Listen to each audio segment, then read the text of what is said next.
Hello, everyone, and thank you for joining me. When it comes to investing, it feels like there is an unlimited number of choices. And choice is a great thing.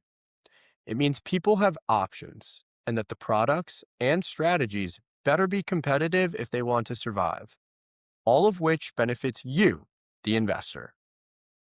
But with so many choices, it can also be overwhelming and lead to the dreaded paralysis by analysis, which is why at Priscillium, we love indexing. For those unfamiliar, indexing is an investment strategy that allows you to own all companies in the market and lets the market decide how much of each individual company to own. As a result, you get the returns of the market, which have been exceptional over the last century. Compare this with an active investment, where a manager is selecting not only the companies to own, but the percentages in which they own them, placing calculated bets in an attempt to beat the market. And today, I'd like to take a few minutes to tell you why we choose to index. First, performance. Point blank, it's difficult to beat the market.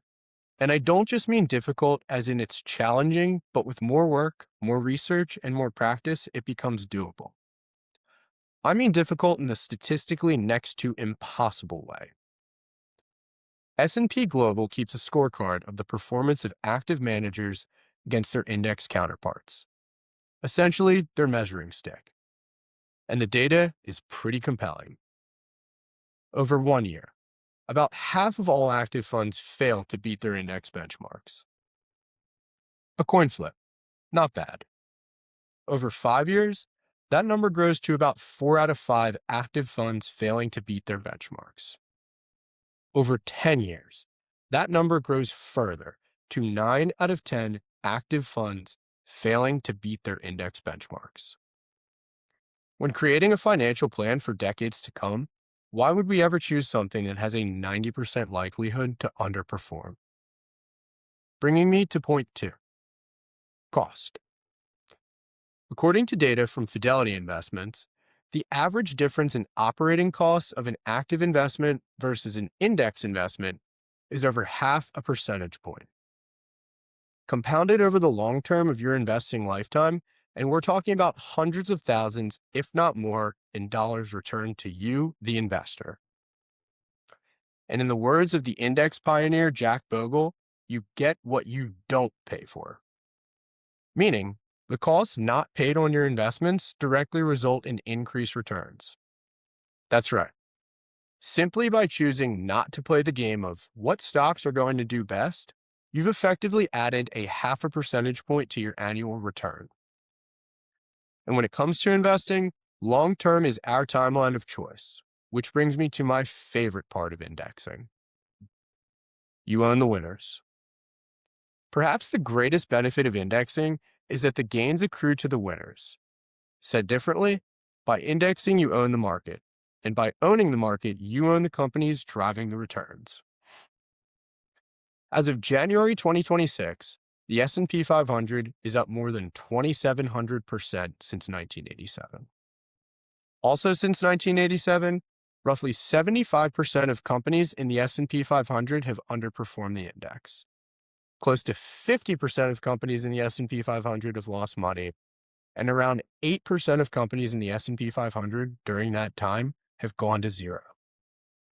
With the most famous example being Enron, who was replaced by NVIDIA. Yes, you heard me right.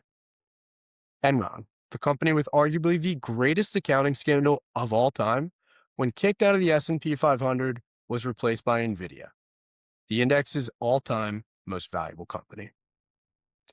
And while it doesn't always work out that way, what does always happen is that in indexing, the losing companies are replaced by the winning companies.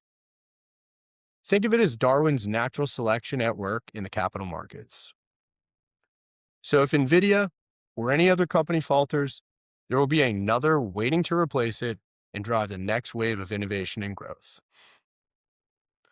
Now let's bring this home. Let's circle back to choice. The average adult makes 35,000 decisions each day. Some big, some small. Rather than being forced to use our time to make any number of investment choices each day, week, month, or year, we've chosen to index, to take those exceptional returns the market gives over the long run and repurpose our time elsewhere. And with this time, we're able to focus on the areas that truly matter, the areas that we can actually make an impact on, such as tax planning by proactively reviewing client tax returns, helping our clients to create or update their estate plans, evaluating health insurance options for those who want an early retirement. Because these are the strategies and tactics that truly matter and make a difference in a world of commoditized investments, underperformance of managers, and pontification of where the market is heading. Thanks for watching, and until next time.